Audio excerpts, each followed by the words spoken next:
Marc Emery, you're known as the Prince of Pot. You are the publisher of Cannabis Culture magazine.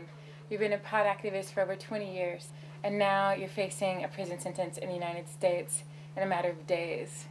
How would you like to introduce yourself to Los Angeles? You know, many people in Los Angeles would be aware of my work because I sold all these seeds for the last 20 years across North America. You know, when I started this overgrowing the government revolution, there were no movements, you know, there was no real activism going on, there was no great swell of compassion clubs, there was no medical marijuana, there was no industrial hemp anywhere, there wasn't this kind of Vansterdam like we have in downtown Vancouver or Oaksterdam in Oakland.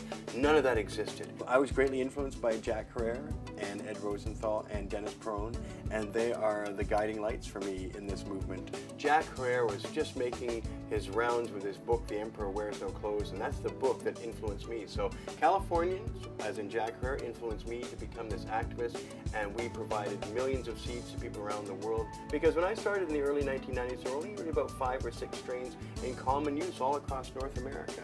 And the idea was I would send these seeds out, millions of seeds, and people would send me lots of money.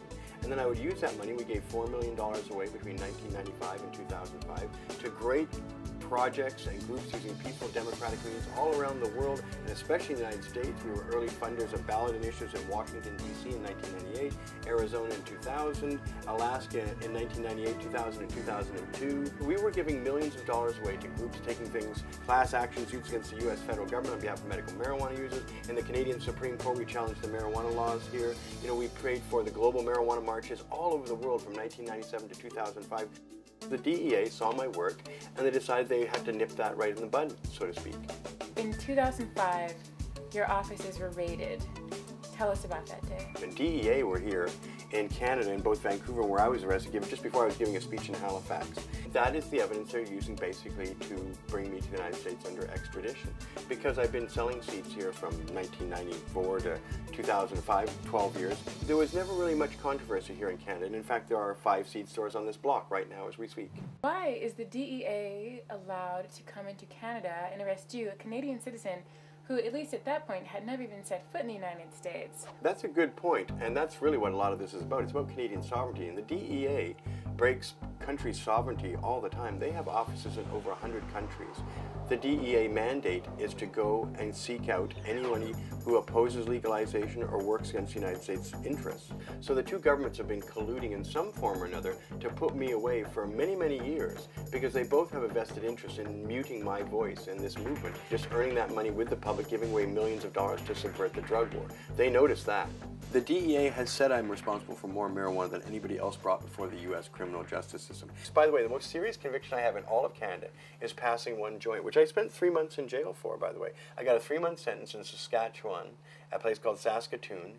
I just passed a joint to someone after a lecture I gave, and the 22-year-old told the police officer that I passed him a joint, and that was enough to convict me and have me cleaning toilets and being the head janitor of the prison I was in for months. We've got acres and acres of marijuana being cultivated legally in any given county in California. It's too late to go back to prohibition. So they're going to sort this out in the next year or two in California. But that won't even affect my imprisonment because I'm imprisoned under federal law.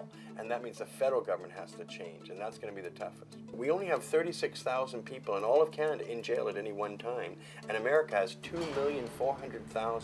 America has 78 times more people in its jails. The U.S. war on drugs combined with mandatory minimums of jail and 3 strikes and you're outlaws and Rockefeller have filled the prisons up in the United States, such as bankrupted the United States and made the prison union one of the most powerful unions in America that keeps advocating and paying for initiatives that make more severe laws for people. There's no benefit to the public for this terrible sacrifice of money, treasure, lives, and our constitutional rights. California is a situation that can't be dialed backwards. You can't put that genie back in the bottle.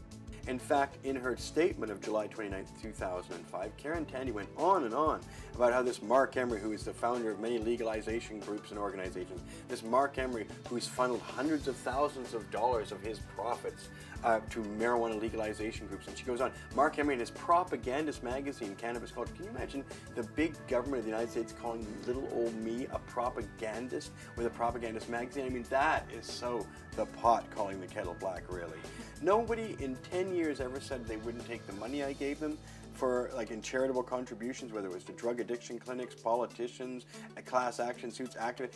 Nobody ever said, Mark, I'm not down with this seed business you're doing. The Attorney General called me one of the top 50 most wanted in the world, and the #1 most wanted in the world in all of Canada. Can you imagine? Someone like me, I've never been convicted of doing more than passing a single joint in Canada, but I have somehow been elevated to being the top 50 most wanted in the world on the Justice Department's want list, and the #1 most wanted in Canada for all my seeds. So you can tell there's more going on there than just marijuana, because the United States is filled with marijuana. What it's really all about is the truth.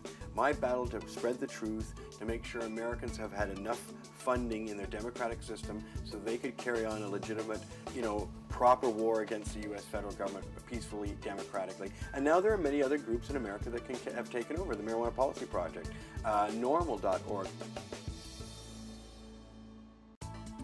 We've never had a chance to fully explore all the great things cannabis can do. So we have ancients telling us that cannabis was good. We have it from the medieval period, the modern period. Every period suggests that cannabis is going to be incredibly beneficial for people.